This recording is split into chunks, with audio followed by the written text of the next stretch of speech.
Dr. Paul Kershaw has his way. Today's children, rather than land, will be considered our greatest resource. He is a professor, scholar, and columnist who believes Gen Xers, the moms and dads raising today's kids, are not getting their fair share of economic growth. Dr. Kershaw says there is a silent generational crisis occurring in homes across Canada. He is a professor at UBC. It is my pleasure to welcome Dr. Paul Kershaw back to Studio 4 to tell us more. Thank you for having me. A UBC professor in the Department of? The Human Early Learning Partnership. And that means? And that means a group of people who are studying how the generation raising young kids in Canada is doing and what that means for their young kids now and their health and well-being into the future. Okay, so, and you're an expert on this, I've been told. I like to think so. Okay, Gen Xers, what age? 25, 44-ish? I'm looking at a group of people about 25 to 44, that's sort of prime child rearing years these days for families in Canada. And what's gone on for them is even though between 1976 and today, Canada's economy has doubled in size, it produces on average an extra $35,000 per household, even after I adjust for inflation. And despite all that extra prosperity, the standard of living for the generation raising young kids is in decline. Let me give you just 3 facts. Okay. First, compared to 1976, household incomes for young couples today have not gone up. They haven't gone up, even though we have far more young women today contributing employment income than we did a generation ago. Sure do. And two-income families, but still hasn't gone up. Hasn't gone up if you adjust for inflation. And with their stalled household incomes, they need to pay for housing prices that have gone up 76% across the country and 149% in our province. And so it leaves a generation that is squeezed for time at home, squeezed for income after the cost of housing, and squeezed for services like childcare. You hear it all the time, can't afford a house. My parents bought a house when they were first married. We can't afford a house, and we can't afford daycare. Exactly. And while that squeeze is happening for the generation raising young kids, one of the things I'm also observing is that it's becoming easier to retire. And what I mean by that is, compared to people who were retiring in the mid-1970s, incomes are up by about 18 to 20% for baby boomers approaching retirement. Plus, if you had a home in the 70s or 80s, and the real estate market doubled, that's fantastic for you. You have so much more personal wealth. And so there's a bit of a tension in Canada where it's becoming easier to retire and harder to raise a family. And it's time for Canadians to start talking about that. And as you know, a lot of boomers are not retiring because they can't. So you're not blaming boomers and you're not blaming seniors. No, what I'm wanting to do, though, is show that Canadians have made some real progress in putting in place public policy to support those retiring. In 1976, we had a poverty rate for seniors that was 29%. Today, we've wrestled it down to fewer than 5% of seniors are poor. Because pensions are up, why? Because we introduced pension policy far more successfully, including for senior women who often were isolated, didn't have pensions in the past and whatnot. Plus, the economy was reasonably strong. But what we haven't done is respond to what really has been an earthquake in our social and economic environment between one generation and today. It occurred silently and quietly, but if you compare between 76 and now, it is just a massively different context in which to rear a family. And Canadians don't recognize that the broader international community ranks Canada at the very bottom when it comes to investing in policy for families with kids under age 6. The very bottom. In spite of all the rhetoric. In spite of all the, I mean, we have strong pension policy. We can take pride in our healthcare system. Even our kindergarten to grade 12 system is reasonably strong. But when it comes to investing in families with young kids, UNICEF, the OECD regularly rank us amongst the worst on the globe. So Generation X, in a sense, is generation screwed. Generation screwed. I like to call them generation squeezed in polite company.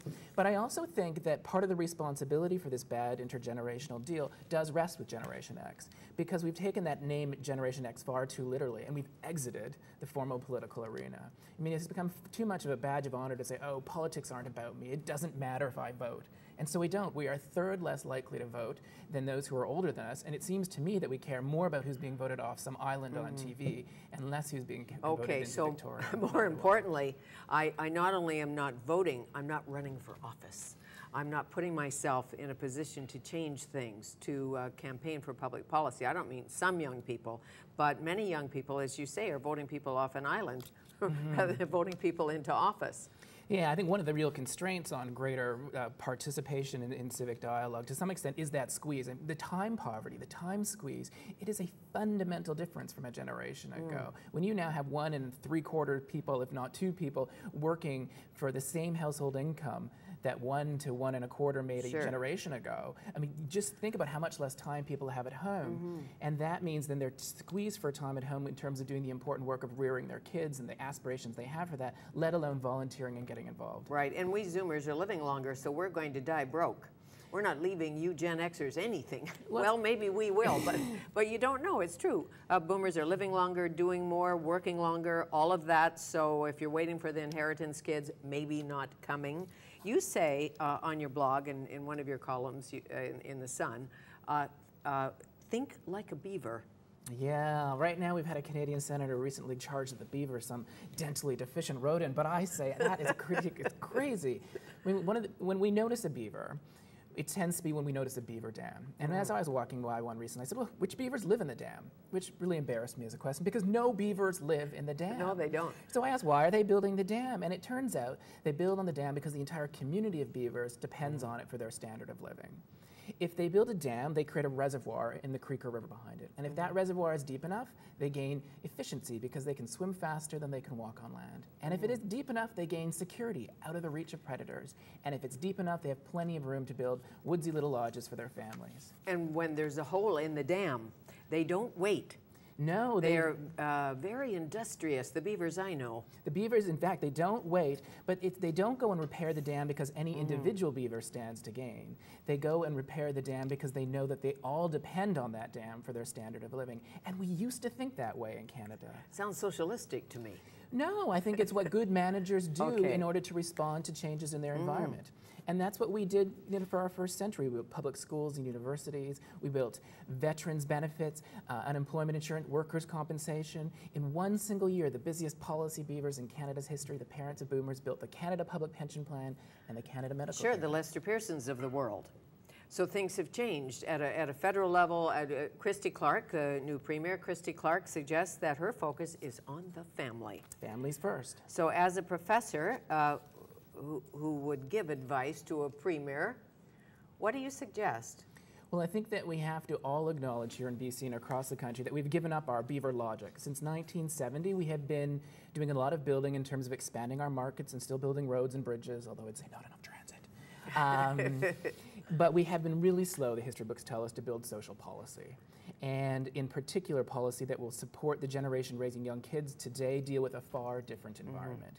And so what I say to Premier Clark, I say, you have a tough job before you. The change today is not the kind of thing you can fix by reducing parking fees at a park or by even just moderating the extent to which hydro prices go up. Right now, it costs the equivalent of a second mortgage if parents split a year to care for their newborn, and it costs the equivalent of a third and fourth mortgage to put their children in childcare. It's going to be difficult for us to tame the housing market influenced by global forces, but we really could make sure that it's affordable for families to spend the time they need with their young kids and to have their kids in quality childcare so they can have the time in the labor market to deal with higher costs of living and stagnant wages. So changes in mat leave and paternity leave, longer for the dad, longer for the mom. What about the employer? How does it all work? So we talk about new mom and new dad benefits that would ensure all parents, moms and dads alike, including the self-employed, can split up to 18 months with their young children when they're first born. Thereafter, $10 a day child care services, and those two changes need to happen in the context of a broader commitment to flex time. Flex time that gives us employment standards that don't make it standard practice to ignore the family, but make it genuinely possible for dads and moms to balance time at home and the job. I know when I was a single mother, there was no such thing in Vancouver as 24-hour daycare. There just wasn't.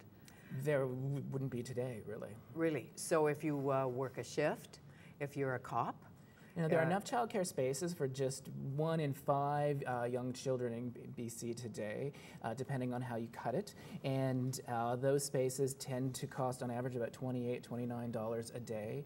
And you add that up, you're talking about $8,000 a year. If your younger kids still, 10 to 11 is not uncommon where we live here in the greater Vancouver area. And it really is the akin to a second and third mortgage. Well, I certainly know when I was visiting in the States as a young single mother, and my friends who were young single mothers, they had the Jelly Bean Academy and something else, and 24-hour daycare, really good daycare. If we wanted to go for dinner, we could drop the kids, go for dinner, pick up the children at 10 o'clock at night, all fine. Yeah. I don't think we're striving necessarily for 24-hour-a-day daycare, although we do have to recognize how people work shift work, etc. Yeah, but what we want, do you do when you work shift work? So we need to put in place the community infrastructure to support that, but we also need to support people to have the time at home to be present with their kids. Right. And we don't want one without the other.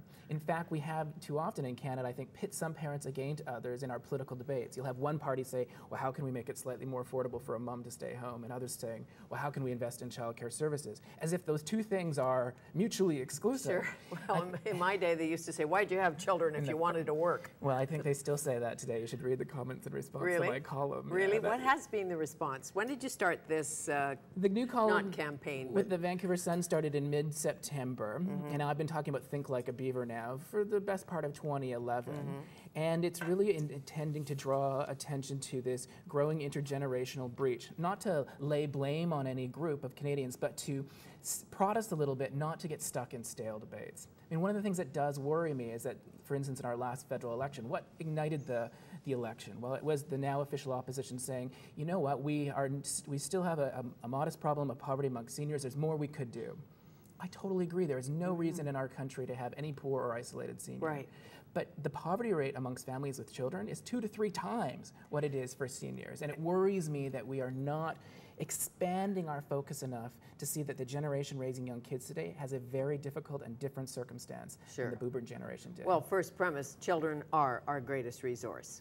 Absolutely. If we reduce vulnerability amongst young kids today, we can cut their crime by 1/3. We can enhance their achievement of university-eligible grades by 1/3. We can grow our economy enormously. But we have to support that generation raising young kids today.